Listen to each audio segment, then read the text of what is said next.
empezar preguntándoles, y para eso armamos un pequeño Padlet, preguntas tienen, qué preguntas que todavía no tienen respuesta o no están seguros, o cosas que traen para trabajar. Porque me gustaría hacer el ejercicio de que en estas clases, me gustaría hacer el ejercicio de preguntarnos cuáles son las preguntas que traen, qué inquietudes, qué cosas les gustaría saber sobre género, y dejar ahora planteadas las preguntas y ver si al final del seminario encontramos esas respuestas. Así que ahí les vamos a compartir por el chat el link para que puedan sumar sus preguntas. ¿Querés que dejarlo para ir viendo las respuestas o lo sacamos? Dale. Sí, dejémoslo un ratito, así las vamos cargando y vamos viendo qué preguntas hay. No tengan vergüenza, la idea acá es como una especie de, bueno, ¿qué cosas queremos aprender, qué cosas queremos saber? Y todavía no encontramos esas respuestas. Estamos acá para aprender, así que es para eso. Excelente, Laura. Hola, Carlos, excelente que te sumes desde Tierra del Fuego. Y ahí empezaron a sumarse las preguntas al Padlet.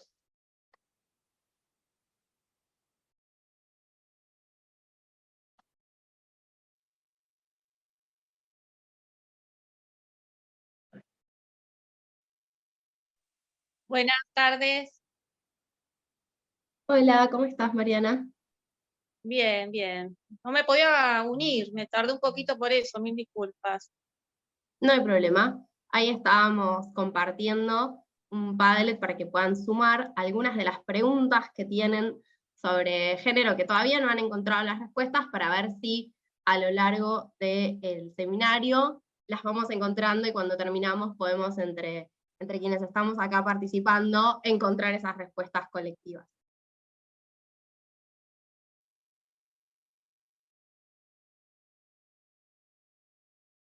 Muy bien. ¿De qué hablamos cuando hablamos de género? Historias a los derechos y las identidades, sobre los derechos a identidades, cuáles son las diferencias entre las teorías de género.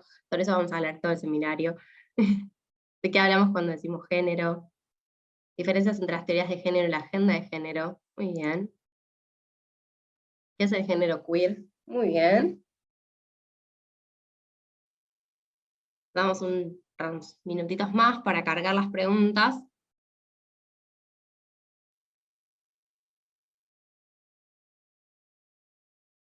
Que como pueden ver son anónimas, así que no tengan miedo, escriban de verdad lo que quieren saber y vamos a buscar esas respuestas.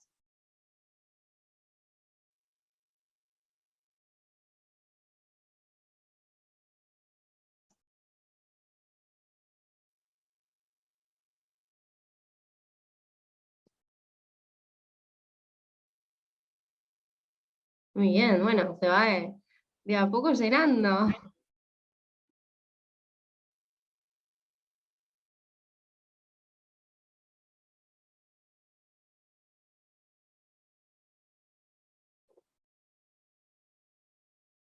Muy bien. Hay muchas personas que vamos a tener que recomendarles otros seminarios que hagan en el instituto para ver esas respuestas, pero vamos a abordarlas.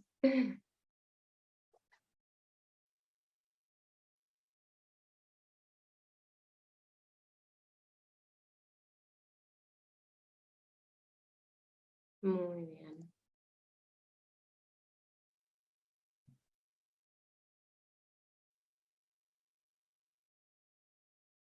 Excelente. Bueno, si en el medio de la clase se les van ocurriendo nuevas preguntas, dejen este Padlet abierto para ir cargándolas, y vamos a tomarnos un rato, la última clase, para ver si fuimos abordando todas esas respuestas, o si nos quedó alguna pendiente y podemos construir colaborativamente ese conocimiento, que para mí siempre es la forma más enriquecedora de aprender, cuando nos ponemos en diálogo, cuando nos escuchamos, cuando nos conectamos de distintos lugares de la Argentina y de otros países, porque hay algo que pasa mucho con las teorías de género, y es que tienen muchas discusiones que ver con la historia de un lugar, la cultura de un lugar, la forma en la que se van dando. Entonces, en estos puntos es bastante importante pensar cómo el intercambio nos enriquece, y también saber que los consensos y que la construcción en la diversidad es difícil, y no siempre nos vamos a poner de acuerdo.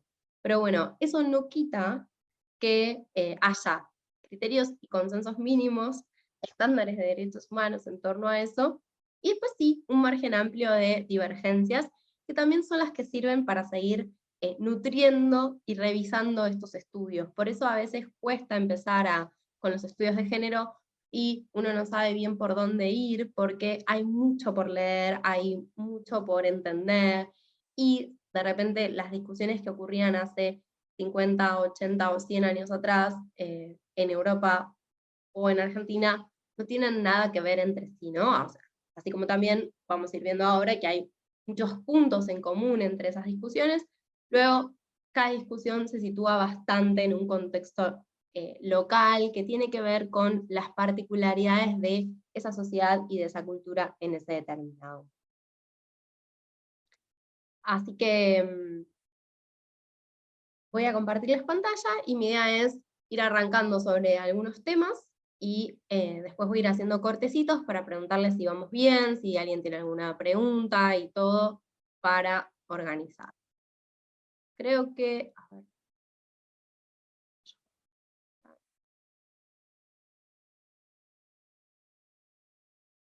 Ven que mi computadora está lentísima. Ahí va, a ver si se carga bien. No, no se carga bien. Ahí se cargó. Ahí está, ¿no? ¿Vos necesitas que lo pase yo o lo pasas vos nomás? No, yo creo que si se llega a frizar mucho, o se me escucha mal y eso, me avisan. Pero si no, Bien. diría que vamos. Sí. Bien. Entonces, este seminario tiene dos objetivos principales. Por un lado, introducir las discusiones históricas y teóricas para la comprensión de los debates actuales de género. Es decir, es importante entender de dónde partieron, y cuando digo de dónde partieron, siempre voy a empezar a hablar desde Occidente y desde, se quiere, como la edad moderna, o sea, post-Revolución Francesa, por una cuestión de que la verdad es que son las influencias hegemónicas que más nos llegan desde nuestra cultura política y desde nuestra cultura en sociedad. Entonces, parto de ahí. Eso no significa que no esté dejando por fuera muchísimas otras discusiones de género que se desarrollaron en todas las civilizaciones, de distintas maneras y con distintas denominaciones. Pero bueno, sí sepan que para organizarnos en esta introducción, vamos a partir de lo más clásico, heredado, y desde esa tradición. Así que vamos a partir desde la Revolución Francesa, más o menos, y esas discusiones de género que empiezan en torno ahí, hasta llegar a la actualidad.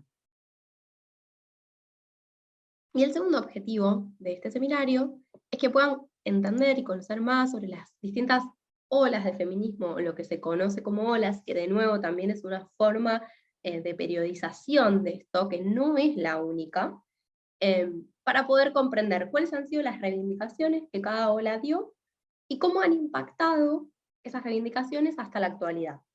Porque vamos a ir viendo que hay muchas de ellas, hay ideas que dieron y que tuvieron tanta fuerza que continúan hasta hoy, y otras cosas que han quedado más solapadas, y que también hay muchos esfuerzos, siempre cuando uno trabaja desde nuestros presentes, cuando mira el pasado, bueno, hay cosas que reivindicamos en determinados momentos traemos otras a la discusión, y así vamos revisitando las memorias, ¿no? Algo que, digo, pensándolo en esta clave, siempre tengan en cuenta cuando vamos a estudiar un fenómeno y vamos a mirar el pasado, bueno, siempre lo vamos a estar haciendo desde un paradigma, desde una teoría, desde una forma. Entonces, estas consideraciones son importantes a la hora de entender de dónde vamos a partir. Bien. Bueno, esto era la de las preguntas que ya lo hicimos, así que primero lo primero, cada una de estas clases vamos a tratar de ver como tres grandes ejes, la primera, la segunda y la tercera ola de feminismo, y sus reivindicaciones puntuales. De nuevo, como recién les decía, esta es una forma de caracterizar y de estudiar, si quieren, la primera de los estudios de género. Si uno se mete más en estos temas, van a ver que incluso son bastante críticos a la perspectiva de verlo en olas.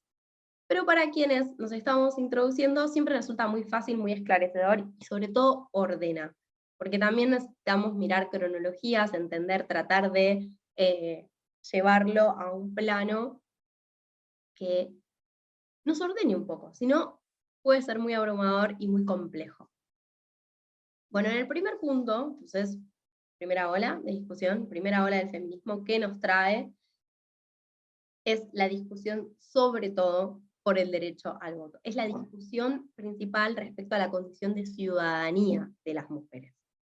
Y comienza, y no es casual, con el iluminismo. ¿Alguien de los que está acá puede compartir qué es el iluminismo, qué se conoció como iluminismo teóricamente? Así no hablo siempre yo.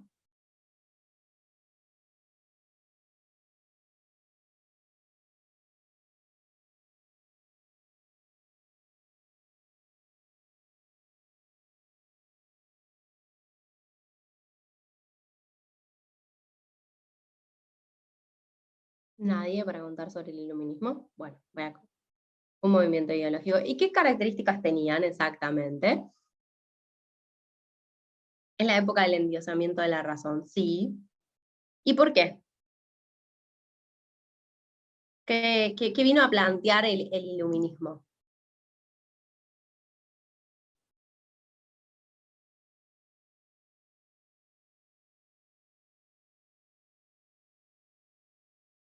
Sí, sí, seguro están muteados, pero es para que lo vayamos escribiendo en el chat.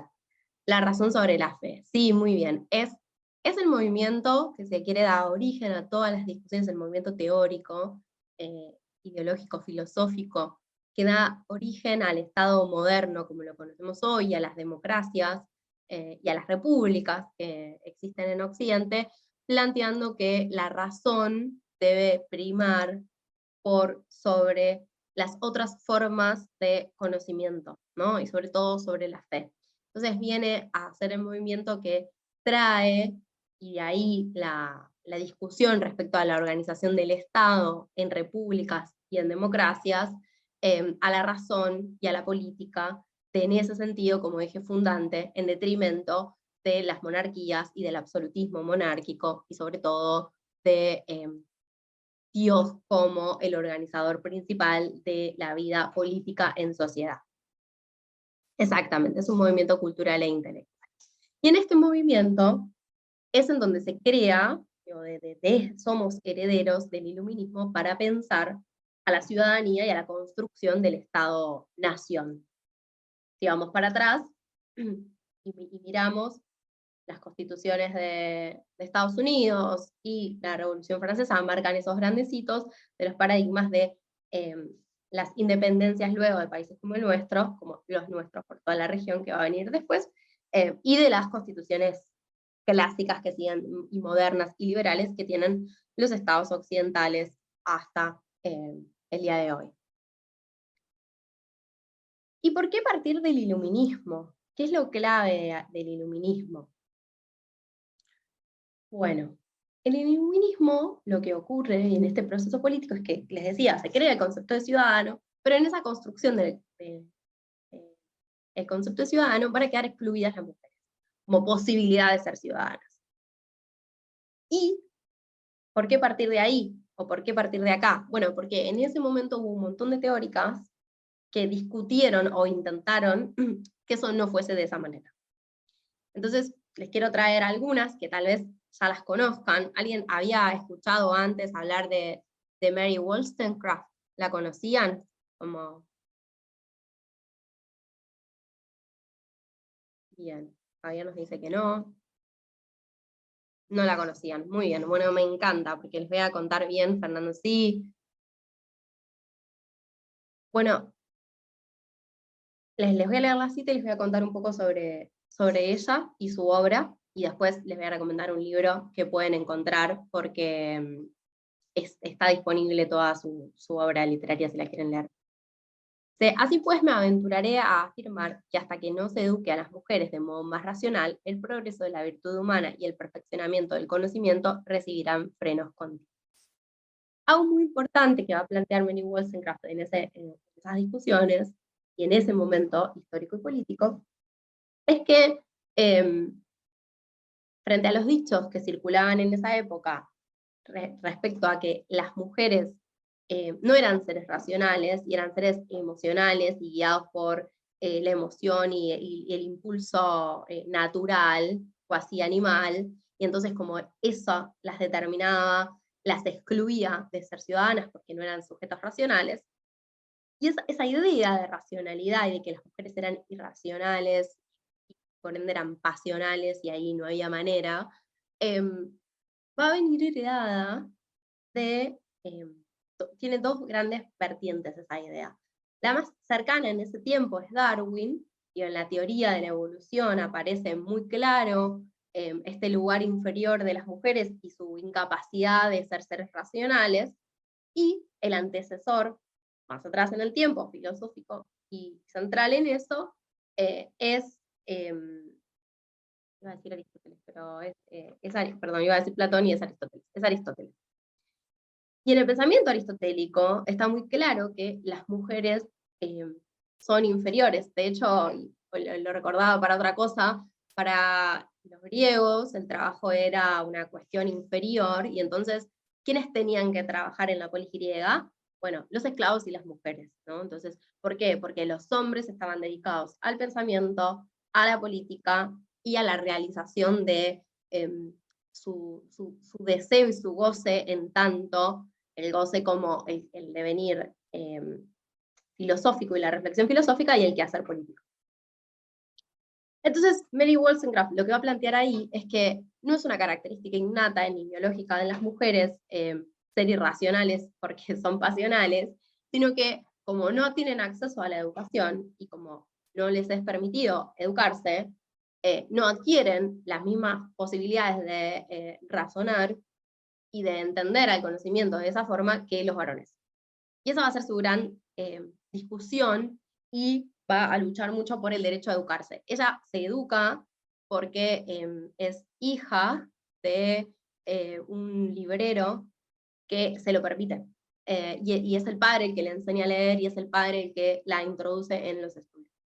Pero bueno, obviamente era una época en la que las mujeres no tenían acceso.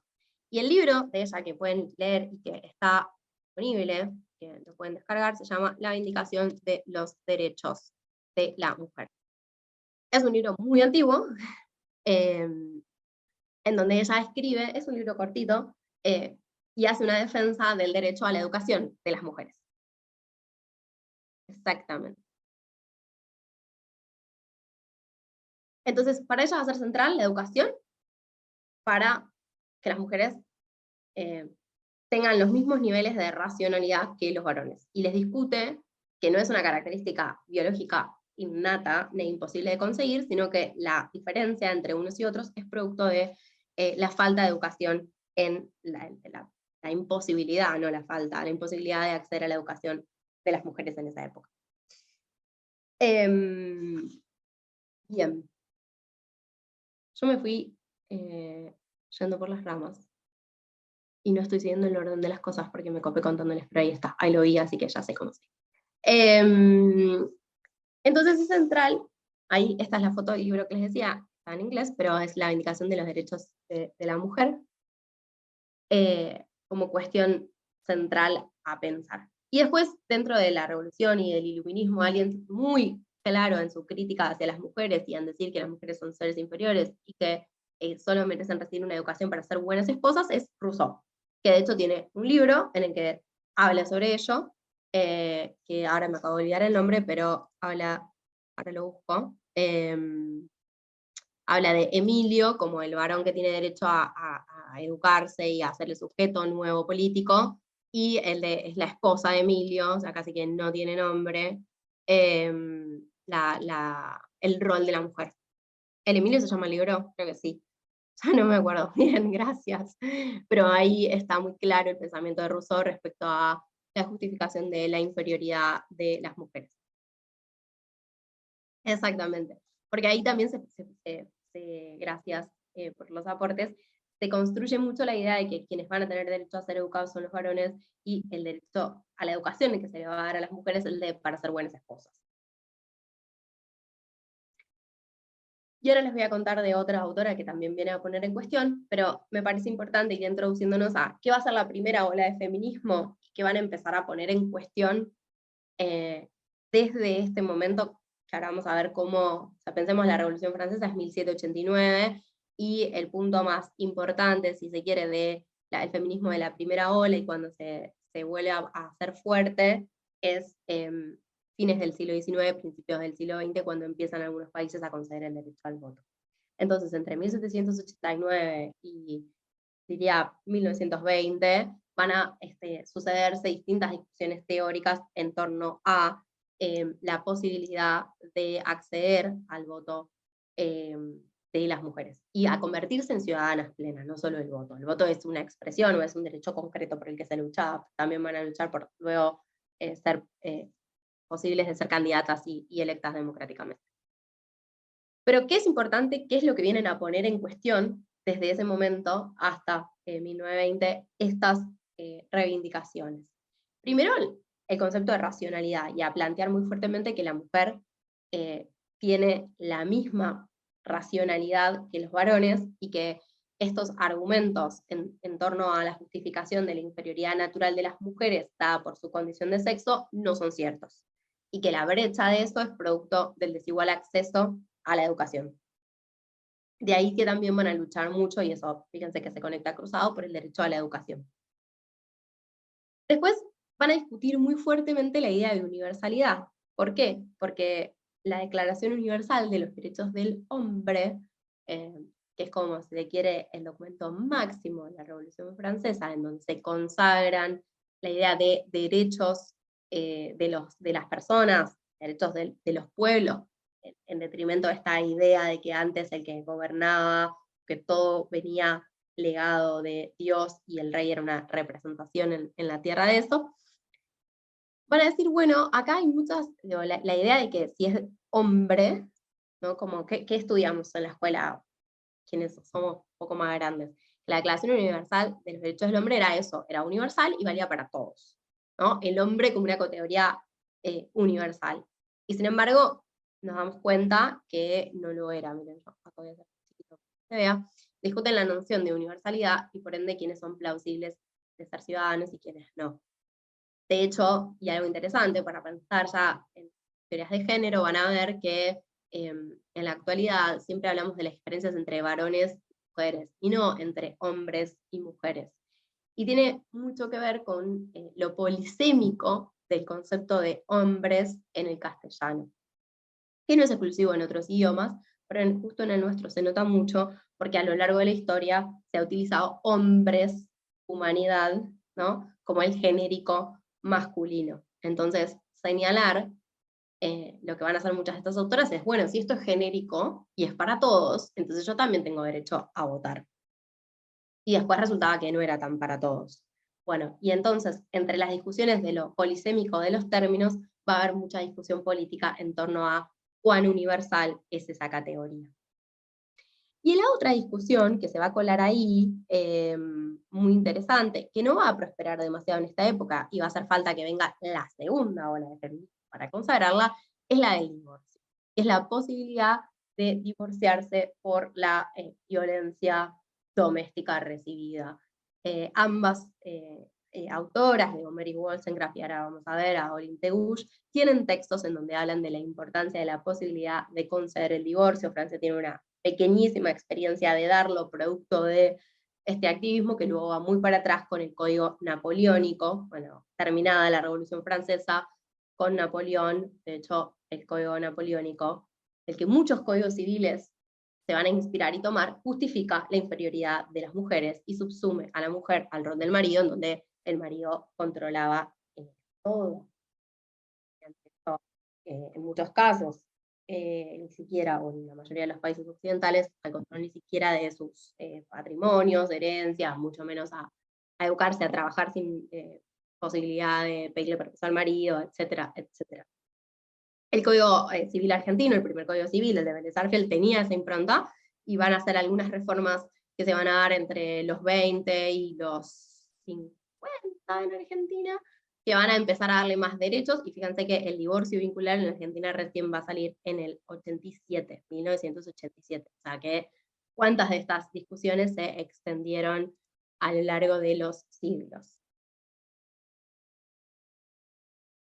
Bien. ¿Hasta acá vamos bien? ¿Hay alguna pregunta? ¿Algún comentario?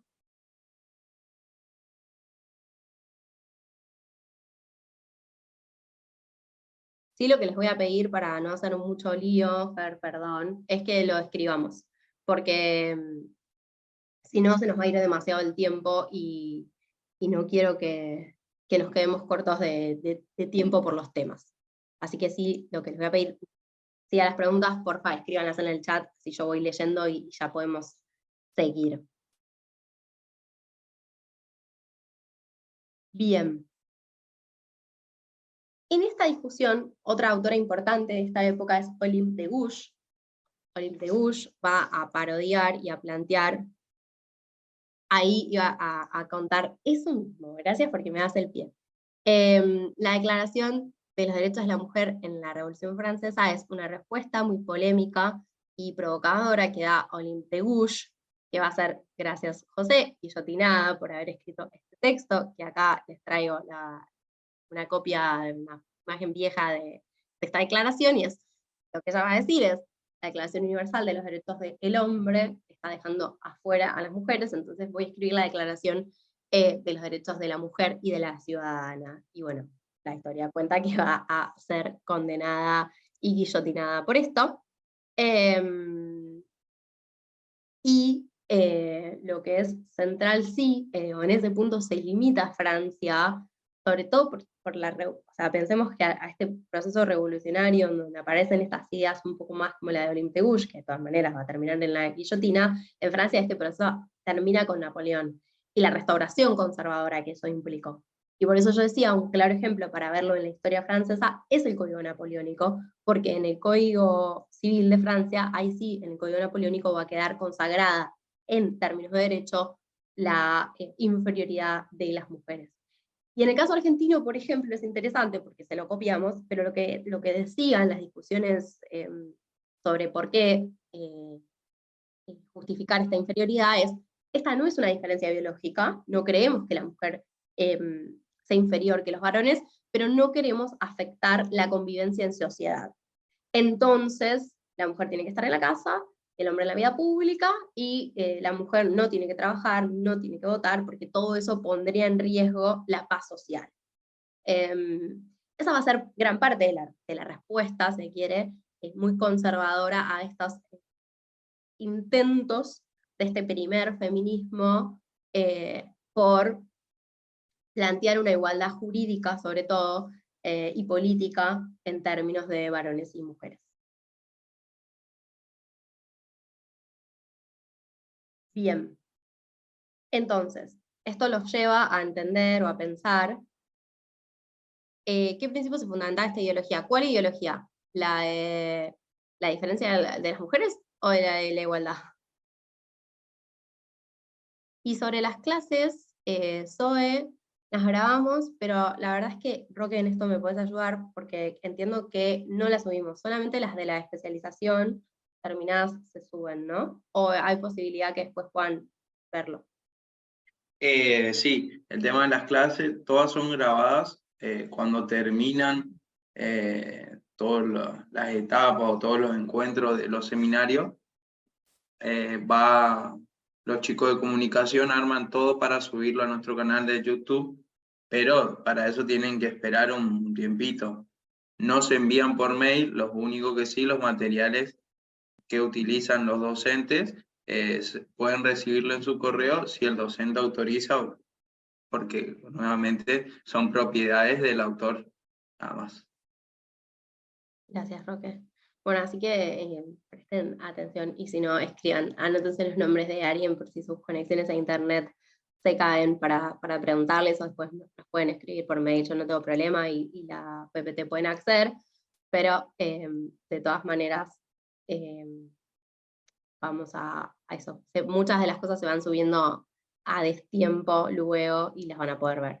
Y también tienen una buena recomendación si quieren partir, es que hicimos un muy buen video en el instituto para el 8 de marzo, donde recuperamos muchas de estas cosas. De hecho, hay una parte importante de ese video que partió de el contenido de este seminario.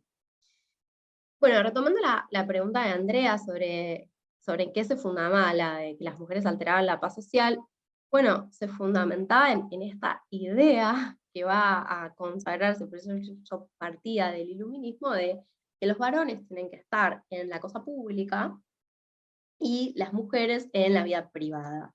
Algo interesante, una autora que a mí me gusta mucho, que se llama Carol Pateman, ahí se las voy a escribir, que ella dice que antes del contrato social, que es lo que viene a proponer contractualistas y el iluminismo en general, apareció el contrato sexual.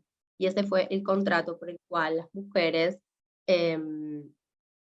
quedaron subsumidas a la esfera privada y los varones a la pública, y eso delimitó y estableció y creó un nuevo orden social, que se tradujo también en un nuevo orden político, que justificó ambas esferas.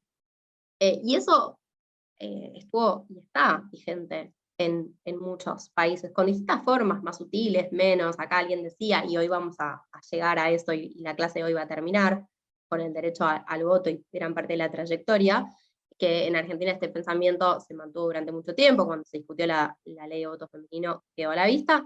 Eso efectivamente fue así, y esta idea, ahí traía Mónica, que un senador argentino dijo que se oponía a que las mujeres votaran por tener un cerebro más chico que el del hombre.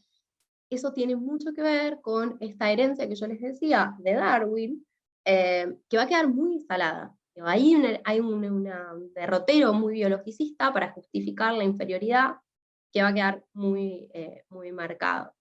Y también la cuestión de los tamaños, ¿no? Porque la verdad que un cerebro más grande o más chico no sabemos hoy que no tiene nada que ver con la capacidad de pensamiento de las personas, sino simplemente con la estructura física. Exactamente, en lo que se conoció como darwinismo social. Muy bien, me encantan todos los aportes que están haciendo. Y la división sexual del trabajo, por supuesto que es hereda de eso. A ver, a mí me parece importante introducir que el concepto de división sexual del trabajo, digo, con ese código, ¿no? Podemos encontrarlo en otras culturas también. Sin embargo, lo que me parece interesante de la forma en la que se da a partir de la comunidad en la parte occidental del mundo, es las características específicas que ocurren, que tiene que ver con la invisibilización del trabajo doméstico, y la invisibilización del rol de las mujeres. Porque no en todas las culturas, las mujeres, estando en la esfera doméstica, tuvieron un lugar invisibilizado, o sus tareas no gozaban de otro estatus. Esa parte de separarlo, pero además hacer claramente enaltecer y estructurar esas diferencias, ahí es donde muchas teóricas van a plantear que hay una alianza muy estructural entre patriarcado y capitalismo, ¿no? Son esas dos formas en las que va a quedar sobre todo consagrada la inferioridad de las mujeres, y por la contraria, la estructura jerarquizada, en donde los varones van a quedar arriba. No necesariamente porque no podamos encontrar divisiones sexuales del trabajo en otras culturas, porque sí las hay. El problema de este particular, o lo que vamos a pensar en torno a la modernidad, es la diferencia jerárquica que se establece, en donde claramente van a quedar los varones, y no todos, ¿no? Digo, los varones que cumplen determinados requisitos en la cumbre de esta estructura social, y las mujeres por debajo, y luego ahí también vamos a ir introduciendo otros matices, porque también vamos a ver que la raza, la orientación sexual, la religiosidad van a influir mucho respecto a cómo se construye la clase social, la estructura de esa jerárquica de, bueno, quién está arriba y quién no. Y en ese punto, y acá me voy un toque de la clase, pero vamos a volver. Algo interesante para ver esas discusiones en torno a género y raza en este momento histórico son las discusiones que van a dar entre el movimiento por los derechos civiles, es decir, el movimiento que promueve el voto de varones negros en Estados Unidos, y el movimiento de las sufragistas blancas. Porque ahí se discute mucho, en esta época, hacia 1850, 1900, quiénes tienen más derecho a votar, quiénes son más legítimos y quiénes deberían venir después de los varones blancos, que son los únicos que pueden votar en ese momento en Estados Unidos. Así que esas discusiones respecto a cómo funcionó, a cómo se dieron entre el movimiento entre los varones negros y las mujeres blancas, es interesante para ver cómo se establecen esas jerarquías entre raza y clase, ¿no? Lo que hoy, mucho más adelante en el tiempo, y desde la tercera ola, vamos a llamar interseccionalidad. Bien. Ejes de esta primera ola, y claves para entender estas discusiones. La primera demanda clave va a ser el derecho al voto. Y ahí lo estoy sintetizando, ya les digo, también va a estar el derecho a la elección de cargos públicos. Y este movimiento, el derecho al voto, va a ser sobre todo un movimiento de las mujeres blancas e ilustradas. Es decir, va a ser un movimiento que van a promover en su mayoría aquellas mujeres que habían accedido a la educación. Entonces es un movimiento burgués que se va a fundar mucho en sostener la idea de la igualdad jurídica, planteando estas discusiones que yo les daba en torno al universalismo, a la posibilidad de la educación. En ese mismo momento también va a haber muchos reclamos que uno va a poder aglutinar, yo ahí le puse socialismo, pero para entenderlo en el contexto, que van a dar a aquellas mujeres que forman parte de organizaciones socialistas y anarquistas de trabajos. Digo, las discusiones que van a dar las mujeres proletarias, que algunas también van a plantear el voto, pero sobre todo se van a concentrar en demandar derechos laborales.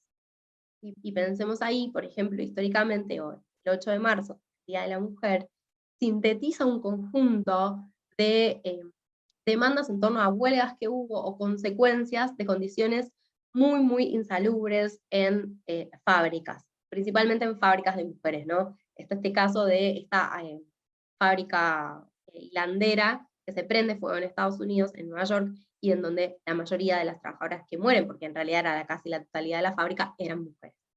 Entonces, el reclamo del derecho al voto, piénsenlo inicialmente como esto, un reclamo que va a provenir de las mujeres de las clases altas, ilustradas, blancos sobre todo, y se va a también encontrar, se van a solapar, a veces van a confrontar, pero cuando hablamos de la primera ola, vamos a encontrar los dos niveles de discusión, a un segundo nivel de discusión sobre, fundamentalmente en torno a los reclamos por los derechos laborales y las condiciones de trabajo, y a la posibilidad de la emancipación de la mujer en términos de clase. Y son sobre todo reclamos socialistas y anarquistas. Tal es así y tan fuertes fueron estos reclamos y la organización de las mujeres en este momento, es que, por ejemplo, yo no quiero, que estoy yendo, no tengo una placa, así que se los voy a contar. Una clave en ese sentido es el primer Congreso Femenino Internacional, que se lleva adelante en Buenos Aires entre el 18 y el 23 de mayo de 1910. Este congreso se genera en el marco del aniversario por el centenario de la Revolución de Mayo, y si bien es organizado por la Asociación de Universitarias Argentinas, con lo cual piensen que quienes lo están organizando son las mujeres que han accedido a la universidad, que en ese momento eran la minoría de la minoría, va a dar lugar a una gran eclosión de estas discusiones, y van a formar parte, y va a haber bastantes vínculos con las mujeres socialistas en este punto. Ahí les leo un poco más sobre este congreso, tratando de recuperar la historia. Dice: cabe señalar que los trabajos preliminares a este congreso comenzaron 2 años antes, a cargo de una comisión que presidía la doctora Eil, que contó entre sus miembros distinguidos a médicas, educadoras, escritoras y activistas del movimiento feminista, entre las que se pueden mencionar a Julieta Lanteri, autora de la iniciativa de organizar el congreso, a la secretaria de esta comisión, a Sara Justo, a Irma Bertúa, a Cecilia Grierson, a Alicia Moro de Justo, a las doctoras Leonor y María Teresa Martínez Viso, y a muchas más mujeres. La reunión, tan cuidadosamente preparada, correspondía a los siguientes objetivos. Por un lado, establecer lazos de unión entre las mujeres del mundo. Por otro lado, a vincular a las mujeres de todas las posiciones sociales en un movimiento común, a la educación e instrucción femenina, la evolución de las ideas que fortifiquen su naturaleza y eleven el pensamiento y la voluntad en beneficio de la familia para el mejoramiento de la sociedad, y la perfección de la raza. Yo les voy a leer todo como era en la época, digo, porque también tenemos que siempre pensar las cosas en torno a esa época y ver quiénes decían una cosa y quiénes decían otra y cómo se daban esas discusiones. Y en el punto 3, a modificar prejuicios, tratando de mejorar la situación social de muchas mujeres, exponiendo su pensamiento y su labor para poner de manifiesto las diversas fases de la actividad femenil y establecer las causas y efectos que determinan la influencia en el hogar, su condición obrera, profesional, etc., y las soluciones de índole general y particular que tienden a mejorar su situación. Entonces, ¿qué es importante o entender? Primero eso, que estos dos movimientos van a estar subsumidos bajo la idea de la primera ola, pero van a estar discutiendo cosas distintas y en muchos momentos van a confrontar. Es decir, si nosotras vamos a leer o vamos a encontrar autoras por ejemplo, las sufragistas, es probable que se estén enojando o le estén criticando a una socialista que está organizando mujeres en las fábricas como delegada sindical. Viceversa, van a encontrar textos, pienso, no sé, por ejemplo, en estas discusiones entran muchos, por nombrar a alguien, Rosa de Luxemburgo, va a estar discutiéndole a las sufragistas liberales. Pero lo que sí es interesante de entender es que ambas van a estar bregando por la igualdad entre varones y mujeres, con la diferencia, diría, en desde qué lugar van a posicionar la discusión en torno a la clase. Es decir, para las sufragistas liberales, la igualdad va a estar por encima de todo, y la diferencia de género va a estar por encima de todo, mientras que para las discusiones socialistas va a venir la clase primero y luego la discusión respecto al género, porque van a considerar que la clase es anterior en términos de opresión a las diferencias de género. Bien. Se están pasando los textos, me encanta. Saben que ahora voy a adelantar entonces y les voy a compartir el otro Padlet, que era para hacernos recomendaciones de todo. Yo lo pensaba hacer al final de la clase, pero dado que esto está pasando de facto, creo que si me ayudás, pasas el otro link, así van cargando ahí las recomendaciones y les queda todo prolijito. Excelente grupo, la verdad me encanta.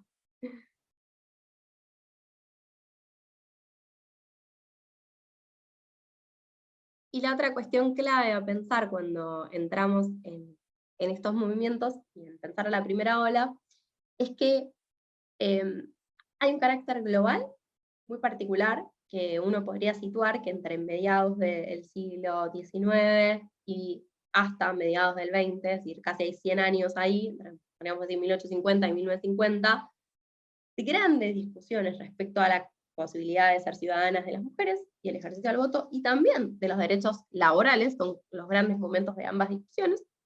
Y entonces hay algo global de ese momento, pero también es central entender que en cada uno de los países estas discusiones se dieron de forma muy distinta, y que es importante entender la historia de cada uno de los países para ver cómo se dio esa relación entre primero lo global y lo nacional, pero también qué tipo de forma y de demandas tuvieron las reivindicaciones del movimiento de la primera ola, del movimiento feminista de la primera ola, en ese lugar.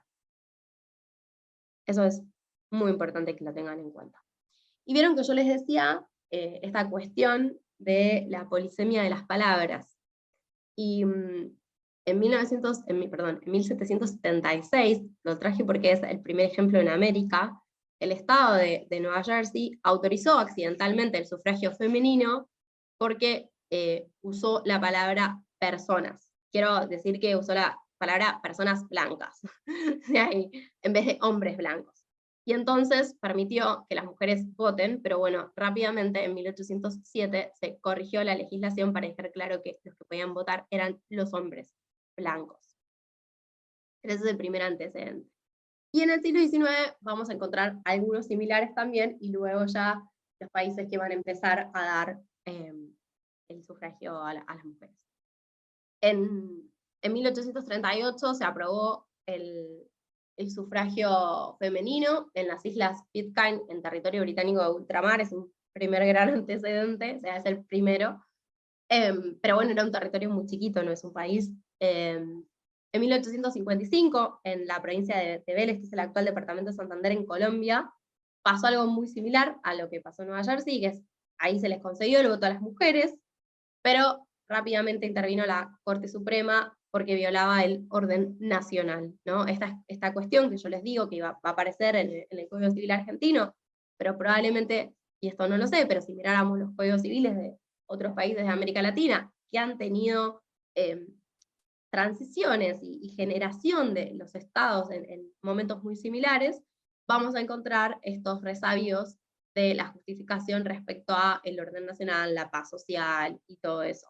Es decir, no se justifica desde lo biológico, se justifica desde mantener el orden y la paz social. Bien, y ahora sí vamos a entrar entre quienes van a poder votar y cómo fue este proceso. En Wyoming, en Estados Unidos, en 1879, también se instala el sufragio igual, sin diferencia de género, aunque no el sufragio universal, porque ahí de nuevo no van a poder votar las personas que no son blancas. Entonces, siempre va a haber una relación, y en algunos países más clara, como es el caso de Estados Unidos, en otros tal vez más subterránea, como es en el caso de la Argentina, entre la raza y la raza en realidad como forma de separar quiénes van a ser ciudadanos de primera y quiénes van a ser ciudadanos de segunda, ¿no? Digo, quiénes van a ser ciudadanos plenos, quiénes van a tener derechos, y quiénes.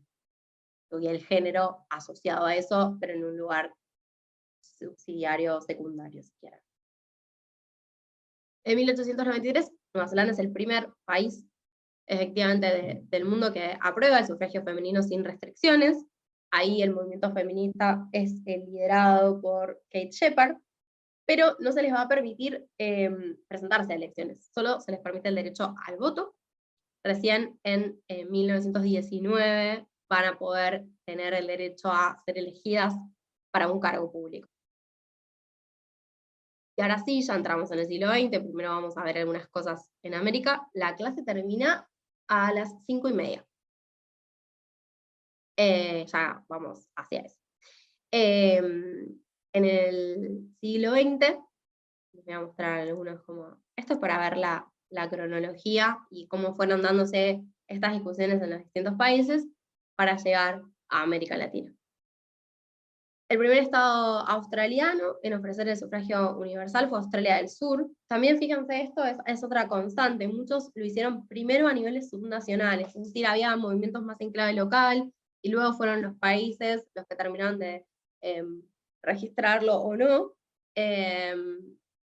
y avanzar en ese sentido. Entonces, en Argentina pensamos lo mismo, o sea, el primer voto de mujeres son en elecciones municipales en San Juan, y va a pasar muchísimo tiempo para que luego eso llegue a lo nacional. Entonces, hay una pequeña experiencia, se restringe, y luego aparece la experiencia nacional.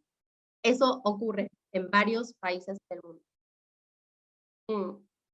En Europa, el primer país en permitir el voto es Finlandia, que en ese entonces era parte del Imperio Ruso, y las mujeres se les permite ser elegidas también, llegan a ocupar algunos lugares en el Parlamento, y es el primer caso del mundo en donde las mujeres llegan a acceder el derecho al voto, y al poco tiempo le siguen Noruega y Suecia. Y algo interesante también, para pensar esta relación entre, vieron que yo les decía, el voto viene como un movimiento sobre todo más liberal y burgués, lo podríamos pensar. ¿Qué ocurre con la Revolución Rusa y el derecho al voto? Y ahí es muy interesante para pensarlo como, bueno, ¿cuál fue la discusión que planteó el socialismo de ese entonces? Que no fue que la plantearon los varones socialistas. La verdad, ahora les cuento la historia, pero no tenían muchas ganas de que esto ocurra, pero pasó.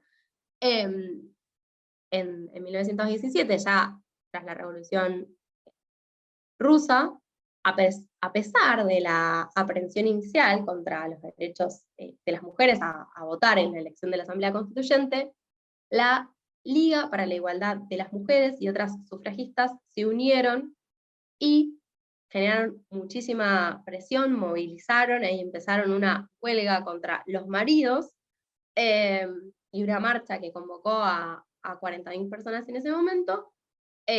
Lograron que el 20 de julio de 1917 el gobierno provisional le concediera el derecho del voto a las mujeres.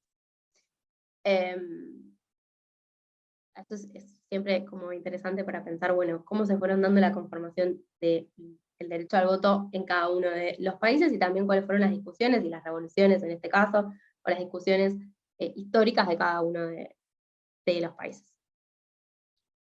Esta es una rápida cronología en América. El primer país en dar el voto es Estados Unidos en 1920, le sigue Canadá, en 1922 lo da de una forma y en 1940 lo termina de dar, o sea, primero les permitió votar y luego ser electas. Uruguay es el primer país en Sudamérica, en 1927, le siguen Ecuador y Puerto Rico en 1929, y luego Brasil en 1934. Esos son los primeros 5 países en darlo, en realidad son 6, porque Uruguay y Puerto Rico lo dan el mismo año. Y acá tengo una cosa que no me di cuenta cuando lo hice, que es que Puerto Rico ya era una colonia en 1929, pero sé que algún tipo de estatus conservado o alguna diferencia tenía con Estados Unidos y por eso está en la lista. Que la ocupación norteamericana es anterior. Después de Brasil, 1934 sigue Cuba, 1939 El Salvador, 1942 República Dominicana, 1945 Panamá y Guatemala, 1947 Argentina y Venezuela, 1949 Chile y Costa Rica, 1952 Bolivia, 1953 México, 1955 Perú, Honduras y Nicaragua, 1957 Colombia y 1961 Paraguay, el último país de América Latina en dar el derecho al voto. Bien. Y acá algunas cosas que quería traer. La primera mujer americana, es decir, latinoamericana diría, en votar, fue Matilde Hidalgo, en las elecciones legislativas de 1924 en Ecuador. La estrategia que va a empezar a tener muchas de mujeres del movimiento feminista de esta época es presentar recursos en los tribunales para ejercer el derecho, amparadas en la universalidad de las normativas, y dependiendo, bueno, de cómo resultaran la judicialización de estos casos, es la posibilidad o no de ejercer el derecho al voto. Unos años atrás lo había hecho Julieta Lanteri, que fue en 1911, cuando fue empadronada y pudo votar, pero Julieta Lanteri no era argentina, era iberoamericana. Entonces ahí está como la primera discusión o la primera diferencia, y que si bien es importante pensar la clave migratoria, en particular esto es bastante importante en Argentina, porque en estos años se recibe muchísima inmigración europea, también vale la pena marcar y separar que aquellas mujeres que venían de Europa, aún en sus condiciones de pobreza, formaban parte de organizaciones y de redes en donde estas discusiones estaban mucho más desarrolladas. No solo lo podríamos decir porque las traían de Europa, en muchos casos tenían más experiencias militantes dentro del socialismo o del anarquismo, y en otros casos porque eran hijas de liberales. Y la cuestión con señalar esa diferencia con Matilde Hidalgo tiene que ver con que si ella era la primera que había nacido en el territorio cuando pudo ejercer el derecho al voto. también para pensar, porque esto es algo que ha ido cambiando, ¿no? El estatus migratorio, por lo menos de aquellos inmigrantes que recibe Argentina en esos años, era distinto, incluso superior al de quienes eran nativos, ¿no? Porque estaban todas estas ideas de la raza dando vuelta y muy marcadas. Entonces, en el caso de venir de Europa o ser de piel blanca, genera un estatus a la hora incluso de presentarse ante tribunales que no tenían quienes eran nativas del continente, ¿no? Y eso va estructurando todo el proceso de diferencias y de racialidad que se va a ir siendo problematizado más adelante, pero obviamente, o sea, siempre pensemos que estas discusiones se dan primero en las ciudades, se dan primero sobre aquellos sectores que tienen mayores condiciones económicas, culturales de darlas, y de ahí es lo interesante y la apuesta también a recuperar de la historia de la primera ola, no solo a las sufragistas, que es lo que primero sabemos, sino también a las obreras y la lucha por la restricción de los límites en la jornada, ciertos derechos laborales asociados a las mujeres y a los niños, que en esa época eran mano de obra muy, muy barata y en terribles condiciones. Bien, y bueno, ahora la idea es, si quieren, como, o sea, mi plan es hasta acá llegar, a compartirles algunas recomendaciones que yo tenía. Ah, no, mentira, ven, ya me estaba adelantando y me quedaba tiempo, yo estaba preocupada por el tiempo. Ahora les voy a contar cuál era la idea de trabajo, pero les voy a contar un poco más sobre la historia de Argentina y cómo llegamos al voto.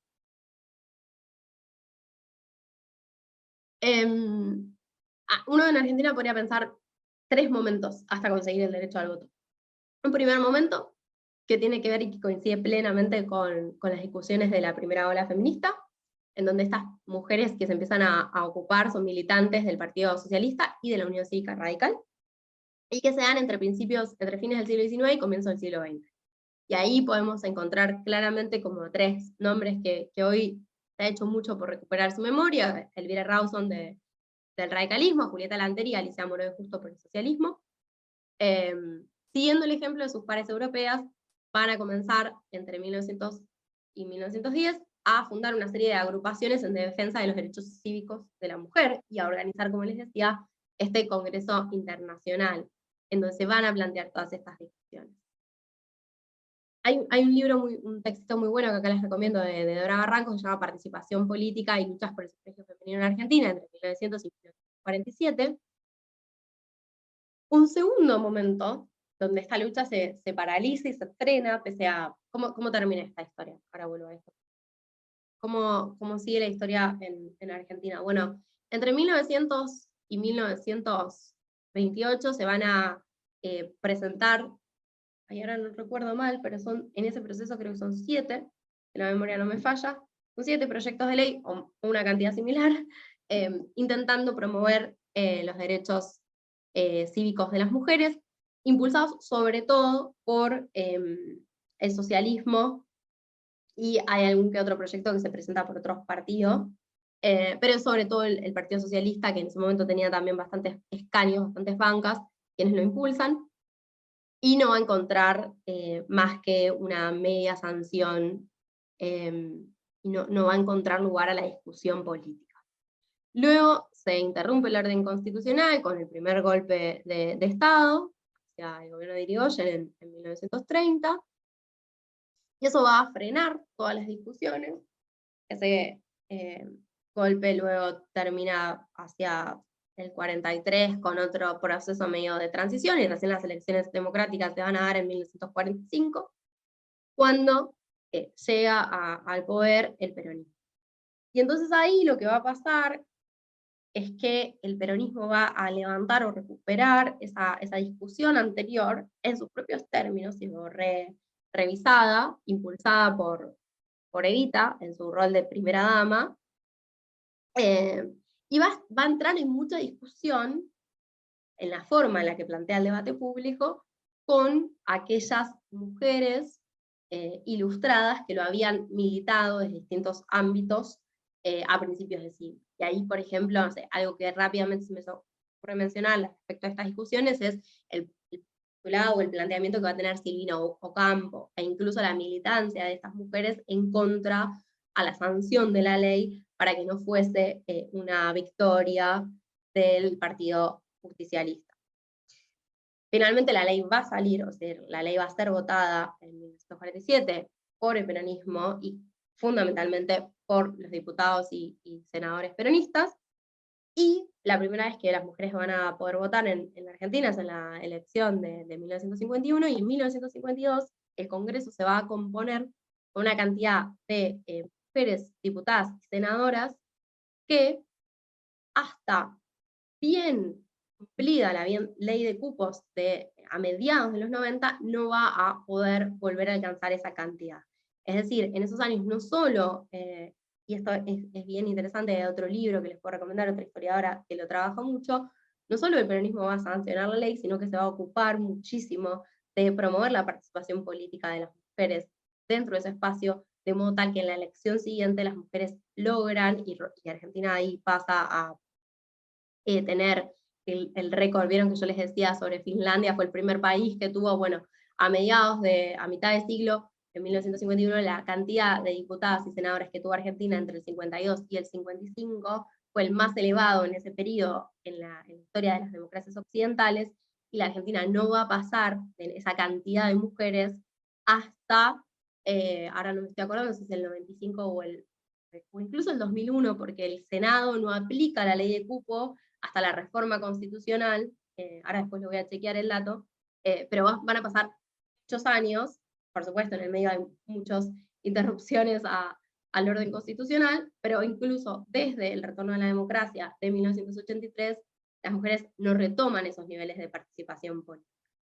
Así que esa es un poco como la historia. Ese texto de Dora Barrancos recupera bastante bien esas etapas, y otras recomendaciones que yo había traído y que ahora sí quiero compartirles y revisar, y que también ustedes propongan, son Las sufragistas en Netflix, que es una muy buena película para ver parte de este proceso, y hay otra que se llama Sufragistas pioneras de las luchas feministas, que es puntualmente de Argentina. Esta creo que está en Cinear. Acá está el link, que ahora se los voy a compartir, pero que también lo puedo dejar en el Padlet. Así que bueno, hasta acá era lo que quería que conversemos. Ahora quedo a disposición para ver preguntas, y también para que nos demos este tiempo en el Padlet para hacernos recomendaciones.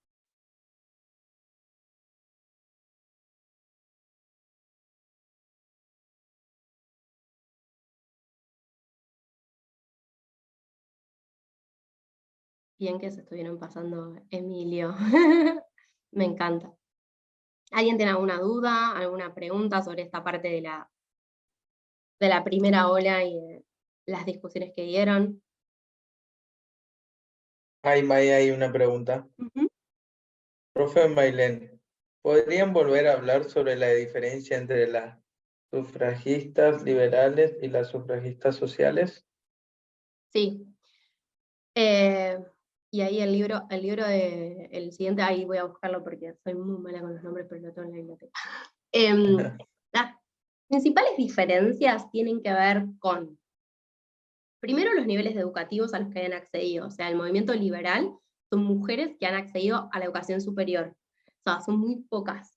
Eso había hecho que sean mujeres que venían de familias con dinero, que estaban preocupados por generar una igualdad, las mujeres, desde y a partir de la promoción de la educación. Entonces, las discusiones ahí van a ser muy en clave, por eso yo les decía, en clave de derechos, en clave de discutir los códigos civiles, en clave de discutir legislación, y de plantear la igualdad desde la educación. Mientras que el movimiento de mujeres socialistas no van a estar tan educadas. Digo, Alicia Moreno justo lo está, pero es una excepción. O sea, también en esa época el socialismo tenía cuadros teóricos que iba formando y daban las discusiones, y las discusiones de base, pero pensándolo más como las discusiones de base, no van a ser mujeres que hayan accedido a la educación, muchas de ellas incluso eran analfabetas. Son mujeres que trabajan, y trabajan 10, 12 horas por día, y que entonces las reivindicaciones y la conciencia respecto de la desigualdad va a provenir de las diferencias entre las condiciones de trabajo, la brecha salarial, que esto va a ser muy, muy problematizado por la segunda ola, pero acá está presente, y las discusiones en torno a la clase. Es decir, para poder educarme, tengo que tener condiciones materiales de existencia saldadas que hagan que no tenga que trabajar 12 horas por día. En la medida en la que yo no pueda resolver eso, no es que me voy a educar y entonces así voy a ser igual que los varones. No, o sea, primero tengo que garantizar subsistir, no solo mi subsistencia, sino la subsistencia de mi familia. Y eso, y en la mayoría de esas, también pensemos en este contexto, el divorcio no existía como posibilidad. La mayoría de las mujeres están casadas, también están casadas con hombres trabajadores, pero de la misma clase social, que ninguno de los, o sea, con los dos sueldos apenas si subsisten. Entonces tiene mucho que ver con ese momento también muy propio de la enorme disparidad y la falta de legislación laboral de esa etapa del capitalismo. Esa es la principal diferencia, diría, ¿no? entre las discusiones de unas y de otras. Iba a decir otra cosa y se me fue de la cabeza, pero ya me voy a acordar.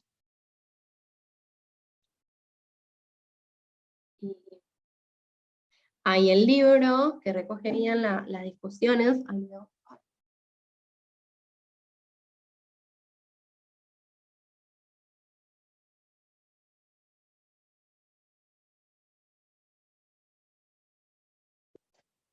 Se llama Eva y las mujeres, de la historiadora Julia Rosenberg.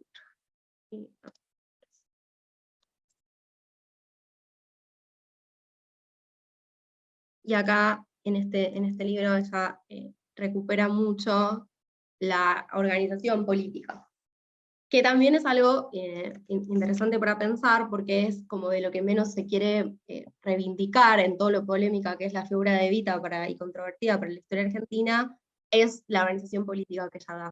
E incluso cómo piensa, y ese libro cuenta muy bien, cómo empieza a distribuir a las mujeres en el territorio, evitando la propagación de caudillismos, ¿no? O sea, ella no quiere que haya mujeres que sean fuertes en territorio, entonces las migra y las cruza. Entonces, de repente, si vos habías nacido en La Pampa, te mandaba a organizar políticamente Chaco, y si vos eras de Chaco, te mandaba a organizar en Córdoba, y de esa manera buscaba evitar el clientelismo. Entonces, es bastante interesante porque es una parte muy poco reivindicada.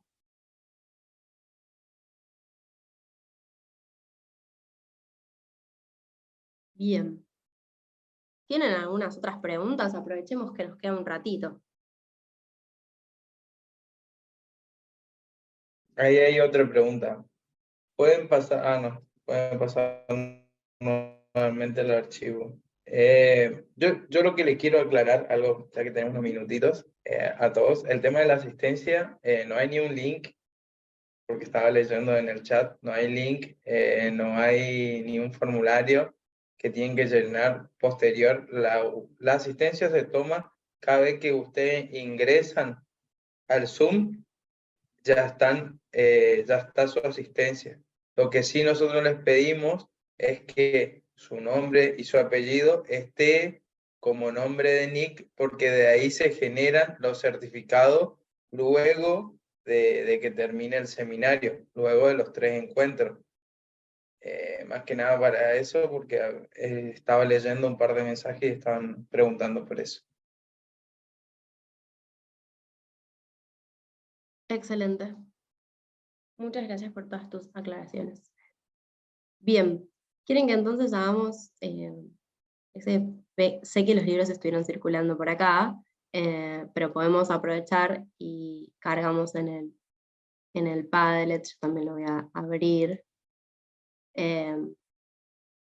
La idea del material, o sea, el material principal es la PPT que yo armé. Los cursos, así cuando los damos, no son tan exhaustivos. En las especializaciones del instituto sí, además de bibliografía, acá no es la idea, pero sí, a mí siempre me interesa armar como estos espacios en donde es importante que los textos circulen y que podamos pensar, bueno, qué nos gustaría llevarnos, por eso yo pensaba lo de las preguntas, y también este link para hacernos las recomendaciones, y así les puede quedar luego un espacio donde ir a buscar. Muy bien, que ya estuvieron cargando un montón de cositas. Lo voy a pasar acá, y también me gustaría escuchar, bueno, si hay más preguntas, también hay recomendaciones. Este es el link para cargar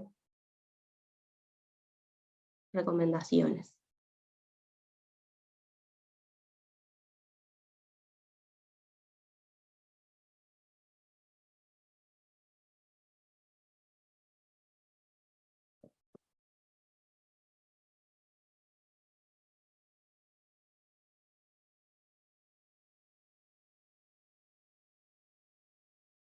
Bueno, estaban todos tanto hablando y ahora se han quedado callados.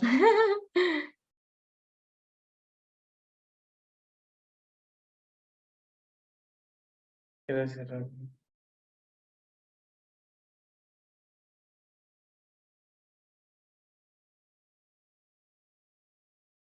Aníbal, vos sos Aníbal, o no sé por qué. Me decís que te conectaste, pero aparece tu mail, Aníbal. A ver, Aníbal.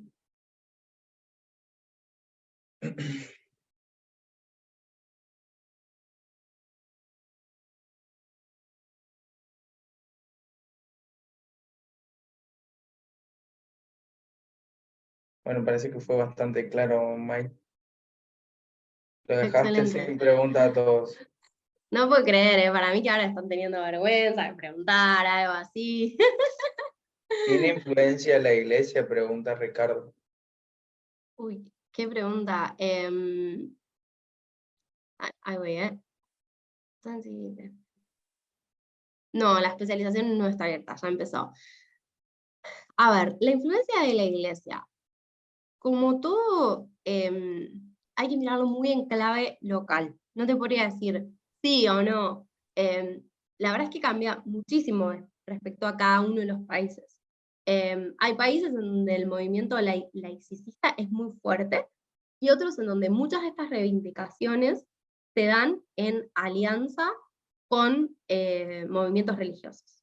Y un ejemplo claro de una alianza entre el movimiento de mujeres y el movimiento religioso que se me viene muy rápidamente a la cabeza es todo el entramado que hay entre las activistas y los movimientos religiosos en Estados Unidos para promover y pasar la ley seca.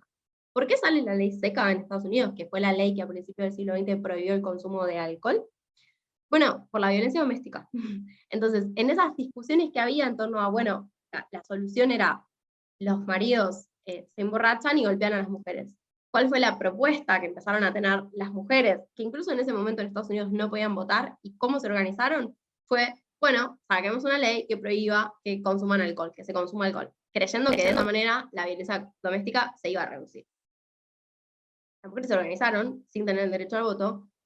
Hubo una alianza, obviamente, con los grupos religiosos, a los cuales los grupos protestantes también promovían una forma de vida ascética, muy propia del protestantismo, en donde estaban a favor de reducir el consumo de alcohol porque lo consideraban problemático, porque más vinculado al ocio y no al trabajo como una virtud.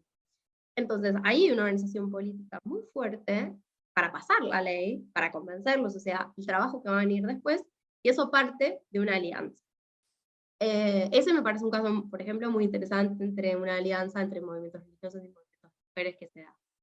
Ahora, la verdad es que eso hay que mirarlo detalle a detalle en cada país.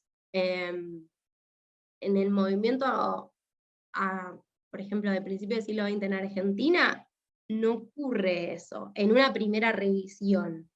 ¿Por qué? Porque es un movimiento sobre todo impulsado en Buenos Aires, producto del acceso a la universidad. Las discusiones del socialismo y del radicalismo contra el Estado secular de ese momento eran muy fuertes.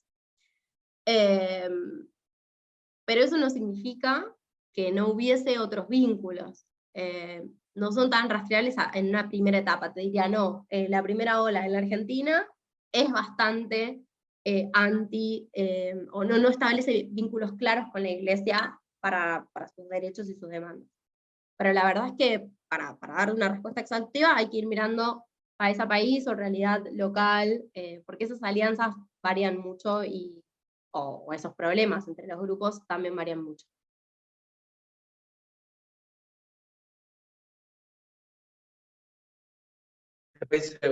María, soy profe de secundaria. ¿Qué importancia los comienzos para hoy para llegar antes en la ESI? Total. Eso es importante para mí, por eso la clave de volver al pasado, porque muchas de las discusiones son centrales para ir comprendiendo cómo reaparecen en el presente. No sé, ¿cuántas personas sabían que el derecho al divorcio y la violencia de género era un problema para las mujeres desde 1700? Y era una demanda, o la ley seca en Estados Unidos obedece a eso. Y sin embargo, como muchas veces nos falta perspectiva de género para mirar los procesos históricos, es lo primero que borramos, que no está. O digo, yo durante muchos años no tuve perspectiva de género y tampoco la tenía en mi formación. Cuando fui y leí la otra parte de Darwin, digo, la otra parte de Rousseau, me quise morir y no lo sabía. Y era como, chisto, nadie me lo dijo antes. ¿Qué pasó? Y ni hablar, bueno, ahí alguien decía, la ley de divorcio vincular en Argentina es de 1987, y ahí alguien preguntaba, por ejemplo, de la iglesia, bueno, la iglesia hizo un enorme esfuerzo en Argentina para que la ley no pase, y luego para que fue un gran actor contra esa ley en 1987, o sea, no estamos hablando hace tantos años, y a la vez es trágico, o sea, durante todo ese tiempo las personas no estaban habilitadas de hecho a separarse, lo mismo la patria potestad, ¿no? Como que si las mujeres se separaban, perdían todo control y cuidado respecto de sus hijos, ¿no? Porque la patria potestad también es esa ley, esos dos cambios, lo usan era de los varones. Hay el caso, yo me acuerdo un montón, que me sorprendió, y a esas cosas que uno se olvida de la ley, Dora Barrancos lo cuenta cuando va al exilio, en la dictadura, ella cuando va a salir del país no se puede llevar a las hijas porque no firma, o sea, su expareja no la podía firmar, y entonces ella tiene una discusión y lo cuenta y dice, bueno, es preferible que ahora se queden sin madre a que tengan una madre muerta, ¿no? Y entonces ella se va, y 3, 4 años después puede recién lograr que sus hijas vayan con ella al exilio en Brasil. Esas cosas ocurrieron. Y si uno lo mira en clave de la región, son cuestiones compartidas, con diferencias en relaciones a los impactos de las dictaduras y de los movimientos sociales en torno a eso, pero muy compartidas en nuestra región.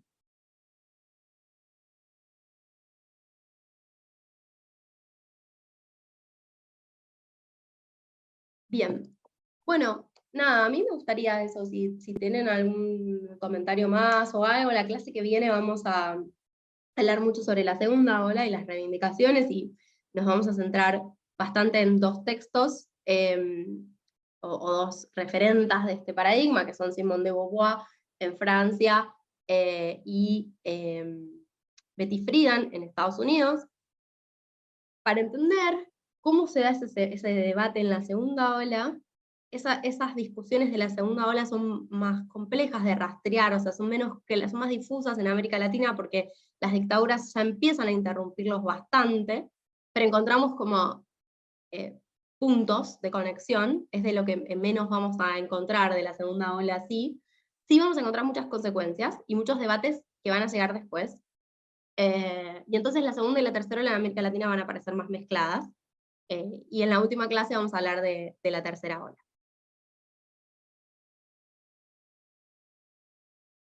Bien, bueno, nada, aprovechen, si a alguien le queda alguna duda también la puede sumar al Padlet, de verdad. Padlet.